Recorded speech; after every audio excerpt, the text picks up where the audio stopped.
సాయి స్వరూపమా నీకు పూలహారతి, సచ్చరితం నీకు జ్ఞాన జ్యోతుల హారతి.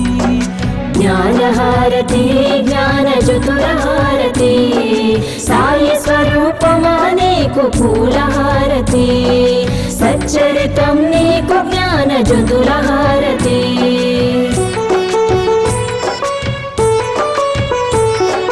నిత్యం నీ లీలా పఠనంలో మేముంటాము, నీ మధుర వచనాలతో మైమరచిపోతాము. నీ తోడుగా భక్తి ప్రేమలను పెంచుకున్నాము.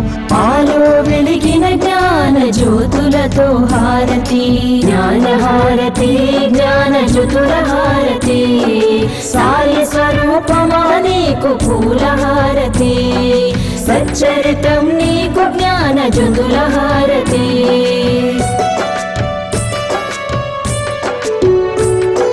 సాయి ఆత్మను నీలో నింపుకుంటివి, తనివి తీర సాయిని దర్శింపజేస్తివి. కష్టాలను దుఃఖాలను తరిమి కొడితివి, దయగల తల్లి నీకు ప్రేమహారతి. జ్ఞానహారతి జ్ఞానజ్యోతులహారతి, సాయి స్వరూపమా నీకు పూలహారతి, సచ్చరితం నీకు జ్ఞానజ్యోతులహారతి.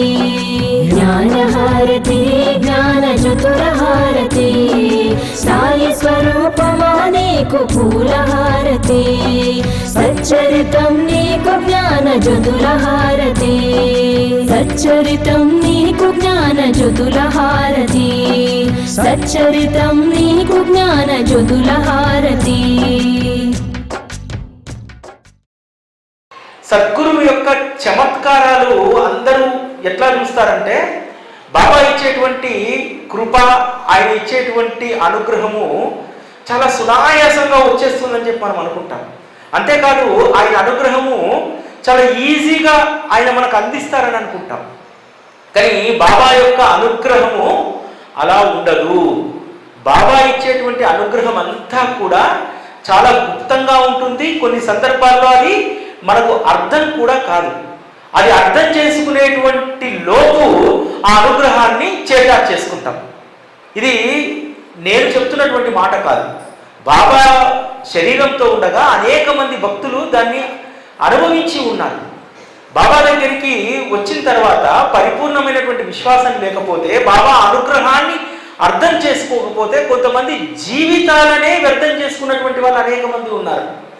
ఆ రోజు 10ల సంఖ్యలో 100ల సంఖ్యలో, ఈ రోజు లక్షల సంఖ్యలో మనము మన జీవితాలను వృధా చేసుకుంటున్నటువంటి వాళ్ళం అనేక మంది ఉన్నాం బాబా సద్గురు యొక్క సాంగత్యంలో. ఒకసారి ఇట్లే వేసవి కాలము, విపరీతమైనటువంటి ఎండలు ఉన్నాయి, షిరిడీలో వేడి ఎక్కువగా ఉంటుంది. బాబా ఎంత దయామయుడంటే, షిరిడీకి ఎవరైనా సరే నెత్తిన గంప పెట్టుకొని పండ్లమ్మడానికి వస్తే, ఆ పండ్లమ్మడానికి వచ్చినటువంటి వ్యక్తికి పెద్ద శ్రమ పడనివ్వడు బాబా. ఊర్లోకి రాగానే ఆ పండ్లమ్మేటువంటి వాడిని పిలిచి, అది జామ పళ్ళు కావచ్చు, పుచ్చ పళ్ళు కావచ్చు, నారింజ పళ్ళు కావచ్చు, ఏవైనా కావచ్చు, పిలిచి మసీద్ దగ్గరికి పిలిచి బుట్ట మొత్తం కొనేస్తారు బాబా. కొనేసి పిల్లలకు, ఎవరికైతే అక్కడ మసీదులో ఉంటారో వాళ్ళందరికీ కూడా ఆ పండ్లను పంచేటువంటి వారు. ఎందుకంటే షిరిడీ అనేటువంటిది చాలా చిన్న గ్రామం. ఆ రోజు అక్కడ ఉన్నటువంటి వాళ్ళకి అంత కొనుగోలు శక్తి లేదు, అంత చిన్న కుటుంబాలు.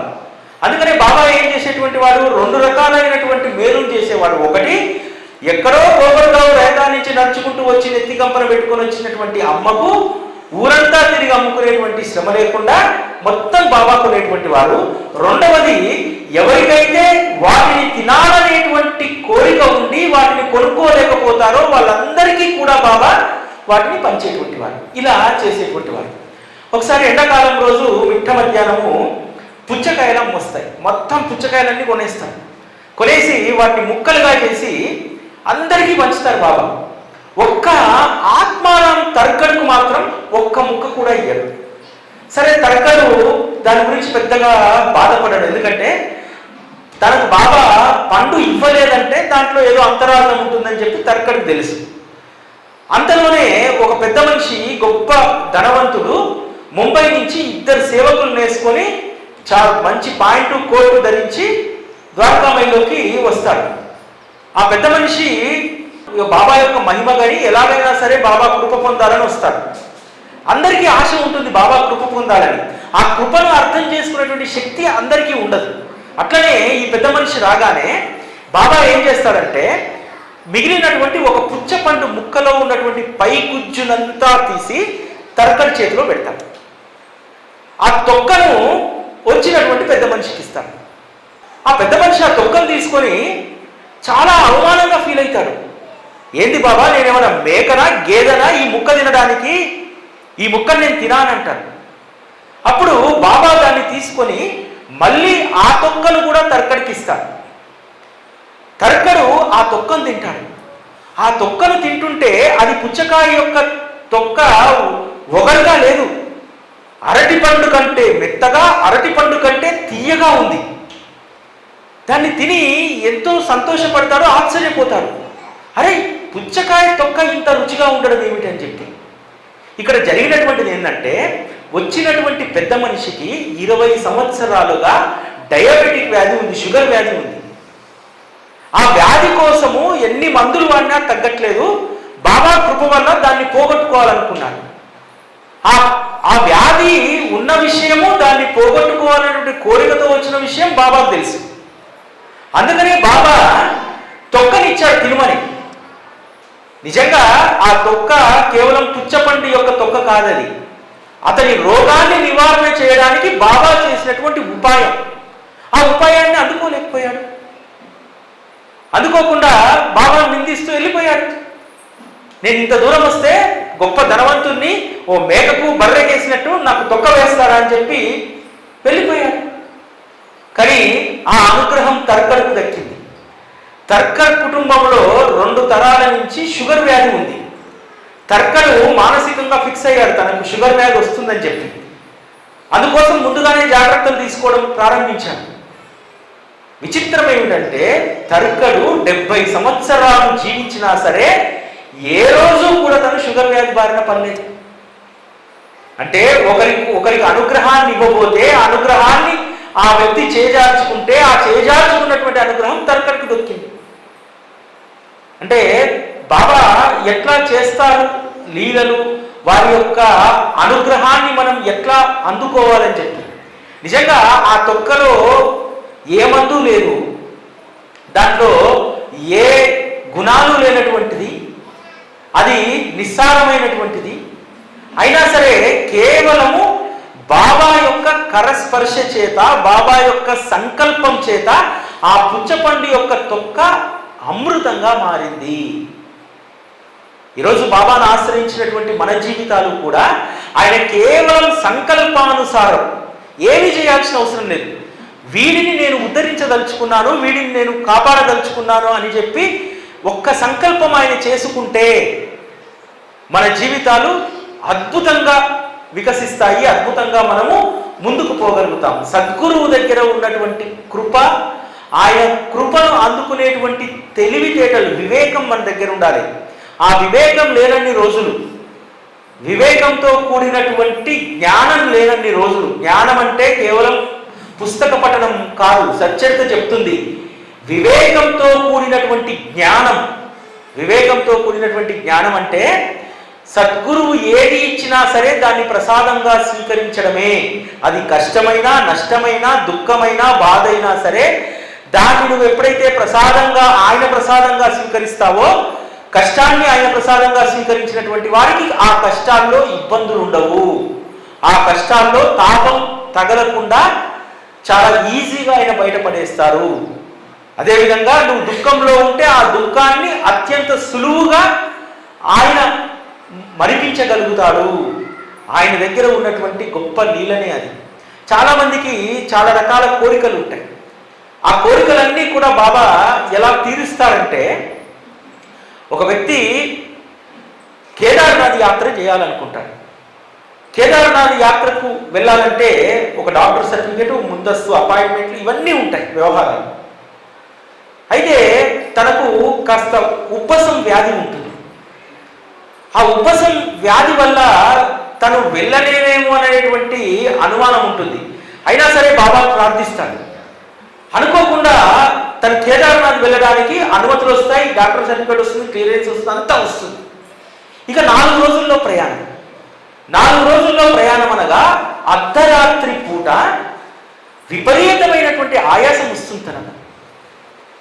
వస్తే వెంటనే తను ఓపిక చేసుకొని లేచి వేడి నీళ్లు కాచుకొని తాగి మరికొన్ని వేడి నీళ్లు ఫ్లాస్క్లో పోసుకొని అలా 3 రోజులు గడుస్తుంది. తెల్లారి వెళ్ళేటువంటి రోజు వస్తుంది. ఆ రోజు ముందు రోజు రాత్రి బాబా డాక్టర్ రూపంలో స్వప్న దర్శించి చెప్తాడు, చూసావా, నువ్వు నిర్లక్ష్యం చేయడం వల్ల నీ ప్రాణం పోయేది. ఎప్పుడూ కూడా ఈ వేడి నీటి ఫ్లాస్క్ను నీ సంకకు వేసుకొని తిరుగు అని అంటాడు. అతను బాబా యొక్క ఆదేశంగా భావించి తన కేదార్నాథ్ యాత్రలో ప్రతిరోజు కూడా వేడి నీళ్లను ఫ్లాస్క్లో పోసుకొని యాత్ర పూర్తయ్యేంత వరకు దాన్ని సంకన వేసుకొని తిరిగాడు. కానీ నిజానికి ఆయనకి ఏ రోజు కూడా అవసరం రాలేదు. అంటే బాబా తన భక్తుడికి వచ్చేటువంటి ప్రమాదాన్ని, తన భక్తుడి యొక్క సంకల్పం నెరవేరడానికి కావలసిందంతా కూడా ఆయన ఏర్పాటు చేస్తారు. దానికి సంబంధించినటువంటి సూచనలు ఆయన్నే ఇస్తారనేటువంటి విషయాన్ని మనము బాగా గమనించాలి. భక్తుడి యొక్క శ్రేయస్సును బాబా ఎలా చూస్తాడంటే, భక్త మహల్సాపతి అతని భార్య శివుబాయి ఇద్దరు నిర్ణయం చేసుకుంటారు, ఇక మన జీవితంలో బాబాను ఏది కూడకూడదు, అది మన సాధనకు ఆటంకము.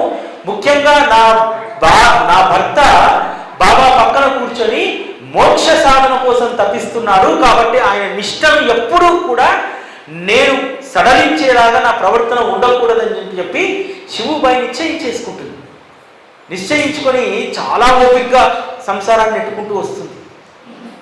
కానీ ఒకరోజు తనకు ఆలోచన వస్తుంది, పిల్లల ఇంట్లో అన్నం కోసం వేధిస్తూ ఉంటారు ఆమెను. అమ్మా, ఇంకెన్ని రోజులు మనం ఒక్క పూట తిని 2 పూటలు పస్తులు ఉండాలి అని చెప్పి వేధిస్తుంటే సహనం కోల్పోయినటువంటి శివుబాయి వెళ్ళి బాబాను, ఎందుకు బాబా, మేమంటే నిష్టతో ఉన్నాము, నీ పట్ల భక్తి శ్రద్ధలు కలిగి ఉన్నాము, నా భర్త నీ చరణాల చెంత జన్మరాహిత్యాన్ని మోక్ష సామ్రాజ్యాన్ని పొందాలని చెప్పి నీ పాదాల వద్ద ఉన్నారు, కానీ నా బిడ్డలకు ఏమిటి కర్మ, నా బిడ్డలకు 3 పూటలా భోజనం పెట్టేటువంటి స్థితి నాకు రాదా అని చెప్పి సరాసరి ఇంటి నుంచి కోపంగా ద్వారకామాయికి వెళ్తుంది.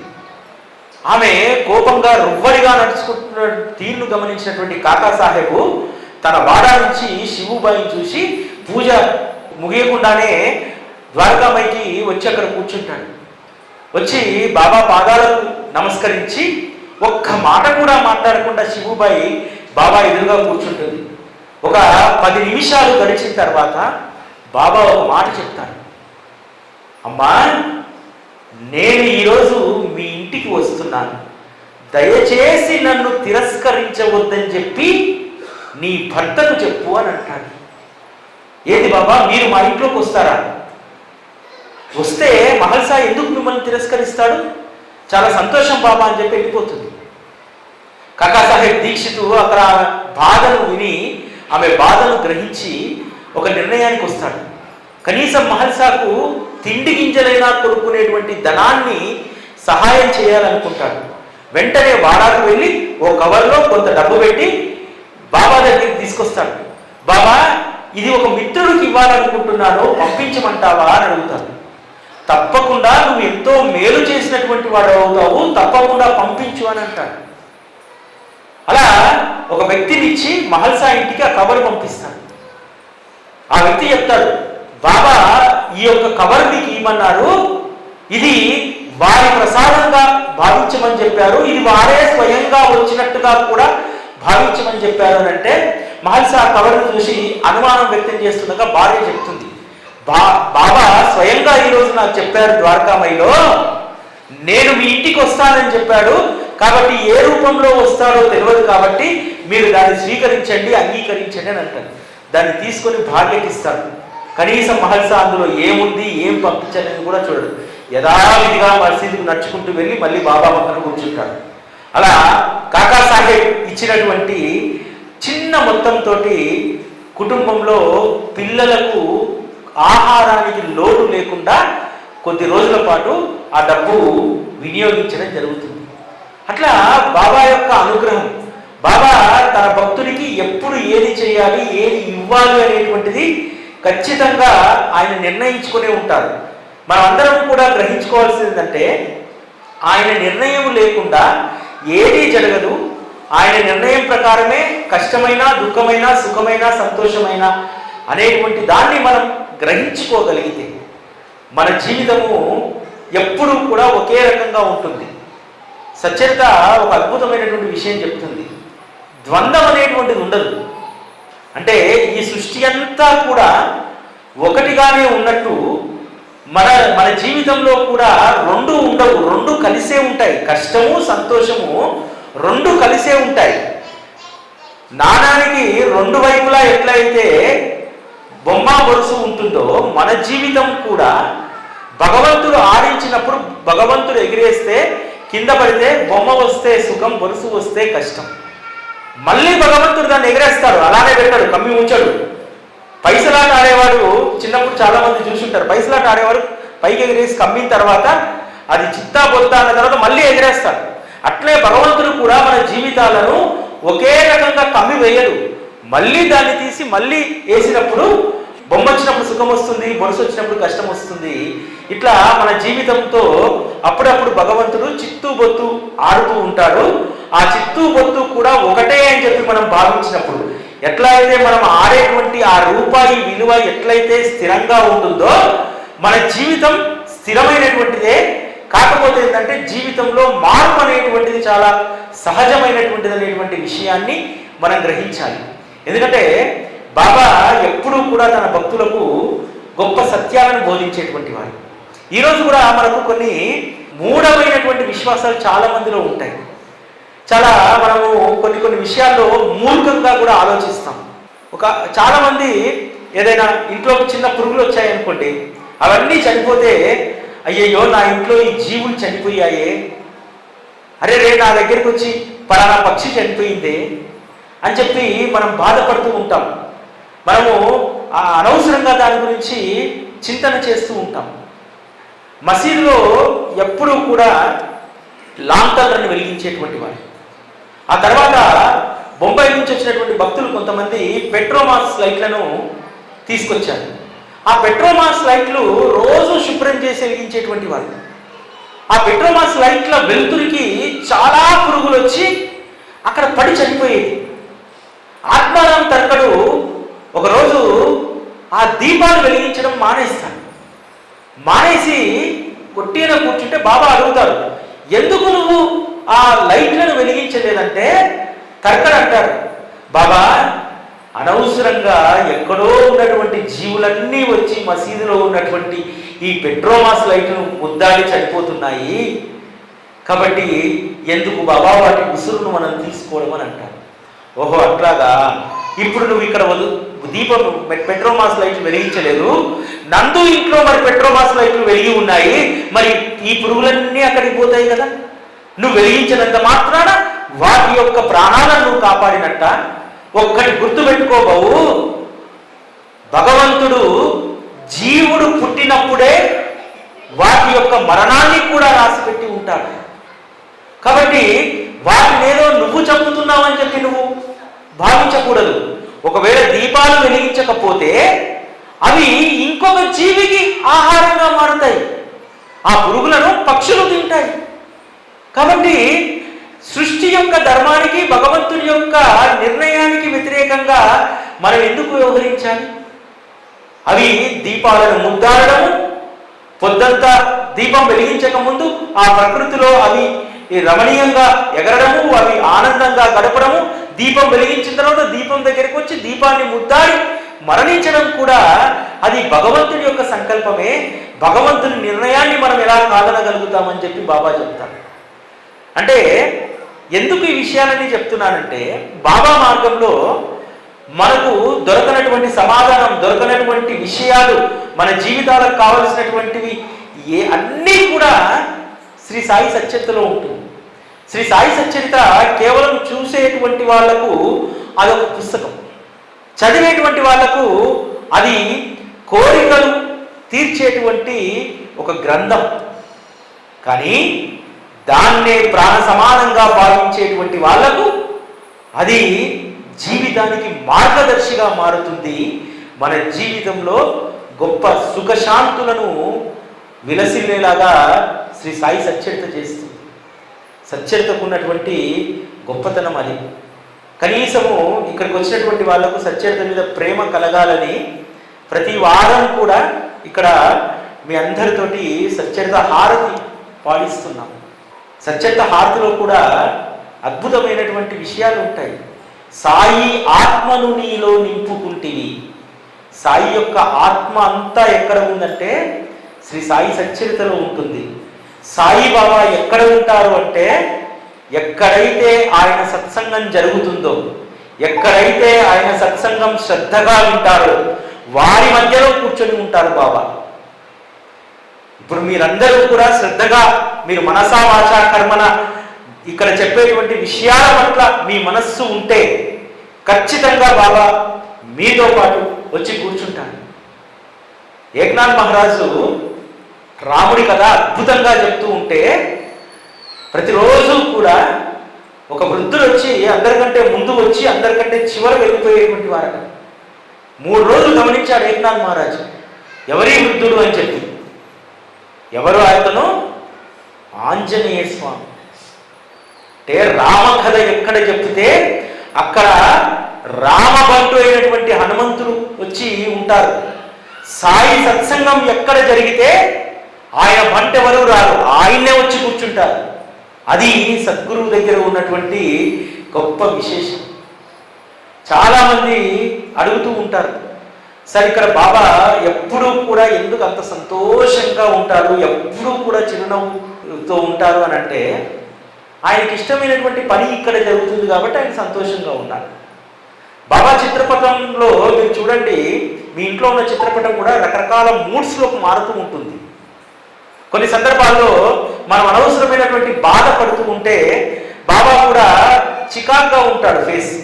ఎందుకు వీడు నేనుండగా ఎందుకు ఇంత బాధపడుతున్నాడు, ఎందుకు ఇంత వీనికి అని చెప్పి బాబా ఫేస్లో కూడా ఒక చిరాకు కనిపిస్తుంది. మనం ఏదైనా సంతోషంగా ఉండి ఆనందంగా ఉండి ఏదైనా సాధించామనుకోండి, ఆయన మోము ప్రకాశవంతంగా వెలిగిపోతుంది. అబ్బా ఈరోజు నా వాడు సాధించాడు, ఈరోజు నా బిడ్డ సంతోషంగా ఉన్నాడని చెప్పి మోము ప్రకాశవంతంగా ఉంటుంది. కాబట్టి బాబా మోములో కూడా అనేక మూడ్స్ ఉంటాయి. మీ ఇంట్లో ఉన్నటువంటి చిత్రపటాన్నైనా చూడండి, లేకపోతే మీ ఫోన్లో ఉన్నటువంటి స్క్రీన్ షాట్నైనా, మీరు ఎప్పుడైనా అలర్జెడ్గా ఉన్నారనుకోండి, స్క్రీన్ షాట్లో కనుక బాబా ఫోటో ఉంటే చూడండి, బాబా కూడా ఆందోళనగా ఉంటాడు. కానీ ఇక్కడ ఎప్పుడూ కూడా ఆయన కథాశ్రవణం నిత్యము జరుగుతూ ఉంటుంది. ఇక్కడ ఆయన కథలకు సంబంధించినటువంటి అద్భుతమైనటువంటి సత్సంగం ఇక్కడ జరుగుతూ ఉంటుంది. అందుకోసం ఎప్పుడూ కూడా ఆనందంగా ఉంటాడు ఆయన. ఆయన ఆనందం వెనకాల దాగి ఉన్నటువంటి గొప్ప రహస్యమే ఇది. ఎందుకంటే ఆయన కథలు ఆయన వినడం ఆయనకి ఇష్టం, మనం వినడం కాదు.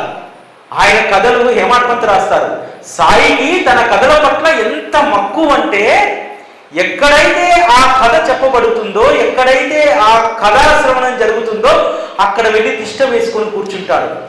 ఒక్కడే వెళ్ళరు, ద్వారకామై సమేతంగా ధునితో ప్రకటితమై అక్కడ ఆయన కథను వింటారు అని చెప్పి హేమాడ్పంత్ సచ్చరితలో రాస్తారు.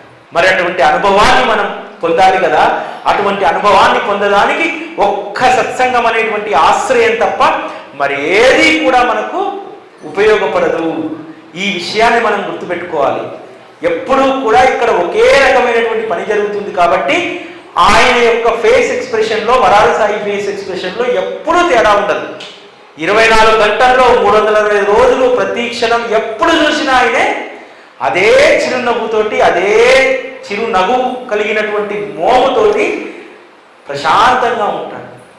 అనేక చికాకులు ఉండి ఇక్కడ అడుగుపెట్టినప్పుడు ఆయన మోమును చూడగానే అవన్నీ పటాపంచలైపోతాయి.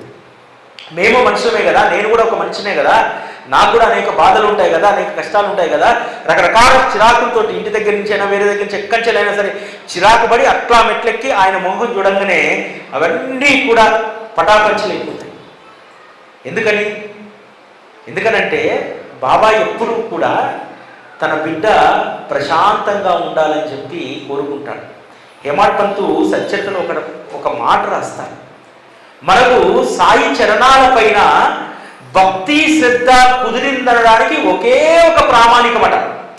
భక్తుడి యొక్క మనస్సు ఎప్పుడైతే శాంతిని మాత్రమే కాంక్షిస్తుందో అది సాయి చరణాల పట్ల భక్తి కుదిరిందనడానికి అది ఒక్కటే నిదర్శనం అని చెప్పి రాస్తాను. అంతే కదా, మనకి ఎప్పుడు శాంతి కుదురుతుంది? ఎప్పుడు ఏ బాధ లేనప్పుడు, ఏ కష్టము మన మనసులో లేనప్పుడు మన మనస్సు శాంతిని మాత్రమే కాంక్షిస్తుంది. ఇవన్నీ కూడా మన మనసులో ఉన్నటువంటి బాధలు అవన్నింటినీ పక్కకు తప్పించేస్తాయి. వాటన్నిటినీ తీసుకెళ్ళి బాబా చరణాల వద్ద గట్టిగా కట్టిపడేస్తే, శ్రద్ధాభక్తి అనేటువంటి తాడుతోటి మన కష్టాలను మన బాధలను అన్నింటినీ తీసుకెళ్ళి ఆయన చరణాల వద్ద కట్టేస్తే అప్పుడు మన మనస్సు శాంతిని కాంక్షిస్తుంది. తద్వారా మనకు బాబా పట్ల నిజమైనటువంటి భక్తి శ్రద్ధ కుదురుతాయి. ఇది మాత్రమే మన భక్తికి ప్రామాణికము.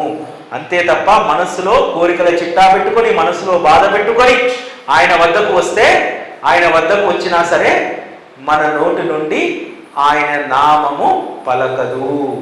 మన మనస్సులో ప్రేమగా ఆయన పట్ల స్మరణ కలగదు. శ్రీరామనవమికి నేను చెప్పడం జరిగింది సాయి టీవీలో. ఎవరైతే శ్రీరామనవమికి అర్పణం చేస్తారో వాళ్ళకి బాబా కొడుకులను ఇస్తారని చెప్పాను. ఎందుకనంటే శ్రీరామనవమి ఉత్సవం ఉరుసు ఎందుకు ప్రారంభమైంది? గోపాలరావు గుండు అనేటువంటి వ్యక్తికి మగ సంతానం లేకపోతే బాబా అనుగ్రహంతో పుత్రుడు పుడతాడు. పుడితే దాని కృతజ్ఞతగా ఉరుసు ఉత్సవాన్ని శ్రీరామనవమి రోజు ప్రారంభిస్తాడు. దాము అన్నా కూడా సంతానం లేదు, దాము అన్నా కూడా కొడుకు పుట్టిన తర్వాత అందుకు కృతజ్ఞతగా శ్రీరామనవమి రోజు జెండా ఉత్సవం చేస్తారు. అదంతా అవగాహన చేసుకున్నటువంటి ఇతను మనసులో బలంగా సంకల్పించుకున్నాడు, బాబా ఎట్లయినా సరే నాకు కొడుకుని ఇస్తారని చెప్పి. వాళ్ళ భార్య కన్సీవ్ అయిందట. అయిన తర్వాత అందరు అన్నారట, మళ్ళీ బిడ్డ పుడితే ఏం చేస్తావు అని అడిగారట. అబ్బాయి చెప్పినటువంటి మాట ఏంటంటే, నాకు 100% విశ్వాసం ఉంది. అనిల్ సార్ చెప్పాడు, శ్రీరామనవమి ఎవరైతే అర్పణం చేస్తారో వాళ్ళకి ఖచ్చితంగా కొడుకు పుడతారని చెప్పారట. చాలా మంది ఇంకొక అభిప్రాయాన్ని కూడా చెప్పారట, ఎందుకు ఇంకో రకంగా ఆలోచించు అని చెప్పి. అయినా సరే ఖచ్చితంగా బాబా నాకు కొడుకునే ప్రసాదంగా ఇస్తారన్నట. కొడుకు పుట్టిన తర్వాత మన వరాల సాయి మందిరానికి అతను రావడం జరిగింది, ఈ లీల చెప్పడం జరిగింది. ఇదే ఫస్ట్ టైం వీడియో బాబు. సో ఇక్కడే అనుకోనా, సో మళ్ళీ వచ్చి దర్శనం చేద్దామని చెప్పి బాబుని తీసుకోవచ్చా. చాలా హ్యాపీ. ఖచ్చితంగా నమ్మా బాబు పుడతాడని. అనుకున్నట్టే బాబు పుట్టాడు. అంటే మనకు బాబా పట్ల పరిపూర్ణమైనటువంటి విశ్వాసం ఉండాలి, కానీ విశ్వాసమే మనం నిలబెడుతుంది. ఇటువంటి లీలలు నాకు కొన్ని వందలు తెలుసు. ఎట్లా సంభవం అవుతాయి? ఎప్పుడు సత్యతలో ఏమాటంతో ఒక మాట రాస్తాను, పరిపూర్ణమైనటువంటి విశ్వాసం, స్థైర్యం అనేటువంటి ఆభరణాలు నీ మెడలో వేసుకున్నప్పుడు అప్పుడు మాత్రమే నీ జీవితంలో అసాధ్యమైనటువంటివన్నీ కూడా సుసాధ్యం అవుతాయని చెప్పి హేమాటం సత్యతలో రాస్తారు. ఎస్, ఈ రోజు మీ ముందున్నటువంటి లీల కూడా అదే, పరిపూర్ణమైనటువంటి విశ్వాసం. అదేవిధంగా తన జీవితం పట్ల తనకు ఎప్పుడూ కూడా బాబా అన్యాయం చేయరు, నమ్మినటువంటి దాన్ని ఖచ్చితంగా సాకారం చేస్తారనేటువంటి ధైర్యము విశ్వాసం ఈ రెండు ఉండాలి. ఇంట్లో ఏ ఒక్కటి లేకపోయినా మనం దేనిని కూడా సాధించలేము.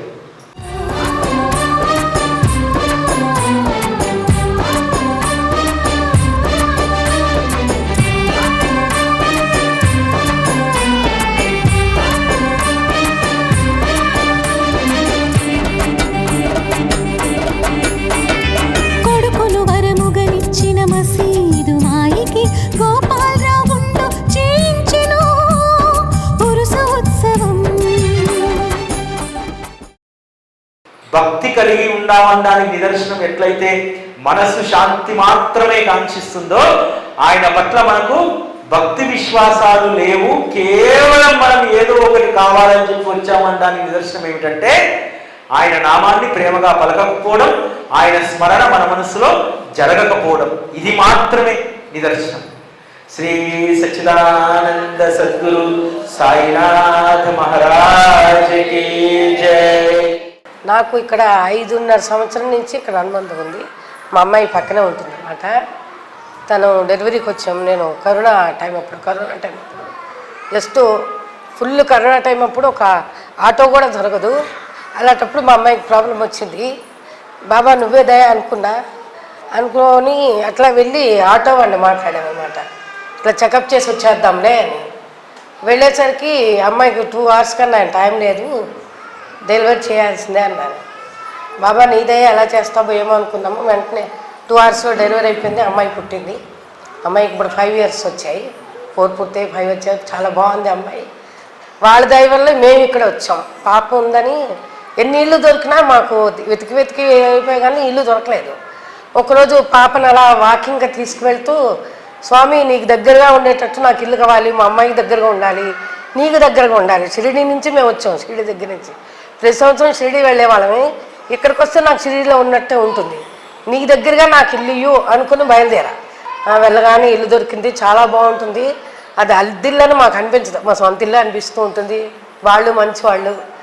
రోజు ఎప్పుడు కాస్తే అప్పుడు బాబా దర్శనం చేస్తూ వెళ్తూ ఉంటాను. వచ్చిన 3 నెలలకి ఈయనకి చాలా ప్రమాదం వచ్చింది. క్యాన్సర్ 4th స్టేజ్కి వెళ్ళిపోయింది. ఇంకా 1 weekలో ఆపరేషన్ చెప్తే మనిషి దక్కదన్నారు. మళ్ళీ బాబాకి దండం పెట్టాను. గురువారం జాయిన్ చేసాము. మళ్ళీ గురువారానికి ఇంటికి వచ్చాం. కాకపోతే ఒక కిడ్నీ తీయవలసి వచ్చింది. ఆయన ఆరోగ్యంగానే బాగానే ఉన్నారు. ఇప్పుడు చిన్న ప్రాబ్లం అవుతుంది, అది కూడా అతనే సెట్ చేస్తున్న నమ్మకం మాకు ఉంది. 15 daysలో మళ్ళీ ఆపరేషన్ ఉంది ఆయనకి. ఇంతలాగా చేస్తారని కూడా మేము అనుకోలేదు. బాబా దయ. మీరందరూ మా అన్నదమ్ములు, అక్క చెల్లెలు భావిస్తున్నారు. మీరంతా మా వసుదేవ్ కుటుంబం. మీ అందరి ఆశీస్సులు మాకు ఉండాలి. బాబా ఆశీర్వాదం కూడా మాకు ఉండాలి. థ్యాంక్స్ అండి. ఓం శ్రీ సాయినాథ్. నేను ఇంకా షిరిడీలో వచ్చినట్టే ఉంటుంది. 10 మందికి అన్నం పెడితే భగవంతుడికి పెట్టినట్టే, ఆ సేవ కూడా భగవంతుడికి చేసినట్టే అనుకునే నేను పొద్దున్న 5ంటికి లేచిపోతాను. గురువారం ఎప్పుడు 6ంటికి లేచినా గురువారం 5ంటికి లేచి ఇంట్లో స్వామి సేవ చేసుకుని ఇక్కడికి వస్తాను. ఎంత తొందరగా అతనే ఇస్తాడు ఆ బలం. ఇప్పుడు 58 సంవత్సరాలకి ఎవరికి బలం ఉండదు, కానీ నాకు ఆ బలం స్వామి ఇస్తారు. వస్తున్నాను, చాలా తృప్తిగా ఉంటాం మేము. కాకపోతే పెళ్ళైన 31 సంవత్సరాలు మాకు పూర్తయింది. ఏ రోజు అతను నన్ను కష్టపెట్టలేదు. అది నాకు ఇచ్చిన ఒక పెద్ద వరం. మా ఆయన ఆ బాబాయ్ ఇచ్చారు అనుకోండి. అలా సాగుతున్నది జీవితం. ఒక అబ్బాయి ఉన్నాడు, ఒక అమ్మాయికి పెళ్ళైపోయింది. అబ్బాయి బాధ్యత పూర్తయిపోయాక ఆయన సేవే నా జీవితం అనుకుంటా నేను మనసులో.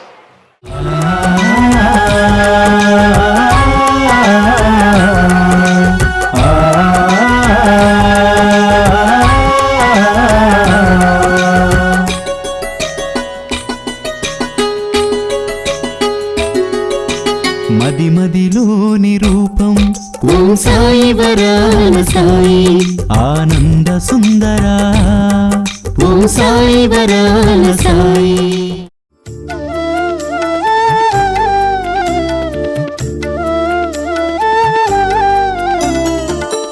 మిట్ట మధ్యాహ్న సమయాన ఇంటికెవరు వచ్చిన గాని అతిథి దేవో భవ అని అన్నము పెట్టగానే మన మనసున అన్నదాన ప్రభువని సాయి ఆరోగ్యమునిచ్చు సాయి.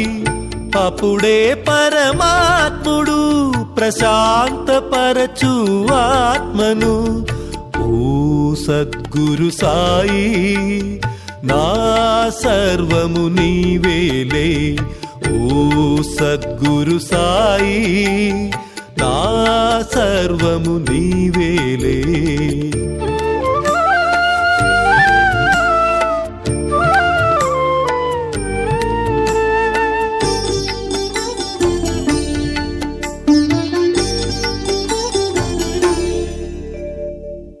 సాయీశుడు స్వయముగా తాను సరుకులన్నీ తెచ్చుకొని వంట కూడా తానే చేస్తూ ఉడికిందో లేదోనని వేడి వేడి డేకిసాలో చేయి పెట్టి కలిపి మరి అంతుబట్టని రుచులతో ఘుమఘుమలాడే మసీదు ఓ సద్గురు సాయి నా సర్వము నీవేలే ఓ సద్గురు సాయి నా సర్వము నీవేలే